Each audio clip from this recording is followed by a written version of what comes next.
saya Valencia Abigail Wulur. Saya dari Universitas Pembangunan Indonesia Manado, jurusan Ilmu Keperawatan, semester 1, kelas A2. Video ini saya buat untuk memenuhi tugas ujian tengah semester mata kuliah Bahasa Indonesia dengan dosen pengampu Encik Jumlayati Lambayang, SPD MPD.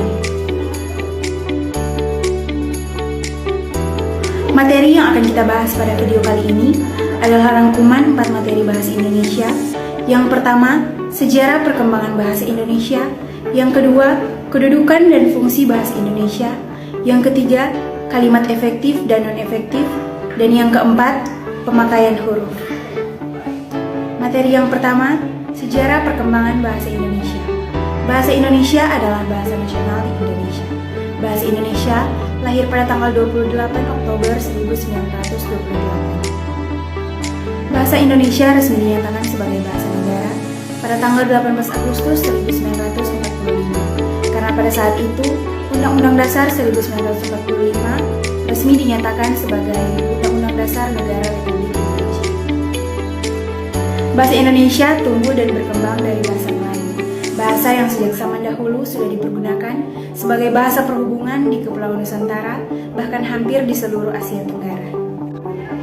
Materi yang kedua, kedudukan dan fungsi bahasa Indonesia. Bahasa Indonesia mempunyai 2 kedudukan, yaitu bahasa nasional dan bahasa negara. Dalam kedudukannya sebagai bahasa nasional, berfungsi sebagai lambang kebanggaan kebangsaan, identitas nasional, alat perhubungan antar warga, antar daerah, dan antar budaya, dan alat pemersatu suku, budaya, dan bahasa di Nusantara.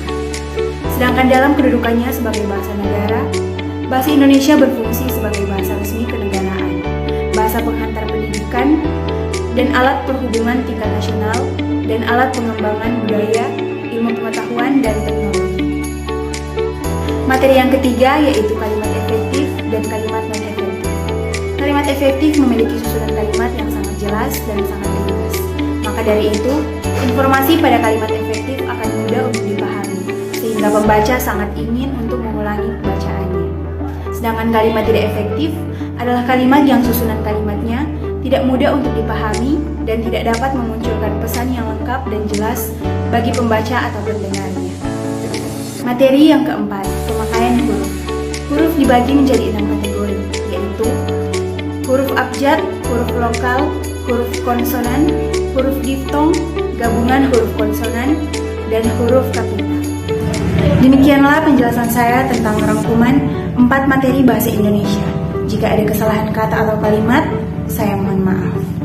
Selamat datang di Universitas Pembangunan Indonesia Manado yang terletak dekat dengan kawasan bisnis Bahu Mall Manado. Tempatnya di Kelurahan Bahu, lingkungan 3 Manado, sangat strategis di pusat kota Manado. Dibangun di atas lahan seluas 2,5 hektar, Universitas Pembangunan Indonesia Manado berdiri megah dengan ruangan 7 lantai, terdiri dari ruangan kelas, ruangan kantor, perpustakaan, laboratorium komputer, laboratorium keperawatan, pengadilan semu, dan laboratorium bahasa, kantin, serta rooftop di lantai atas.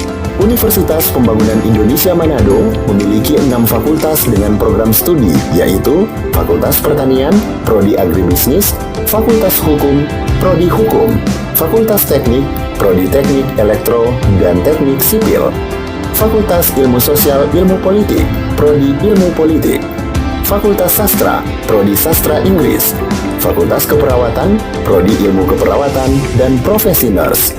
Didukung oleh sumber daya manusia yang berkompeten dan tersertifikasi, Universitas Pembangunan Indonesia Manado memiliki dosen dan tenaga kependidikan dengan latar belakang S2 dan S3 lulusan dalam dan luar negeri.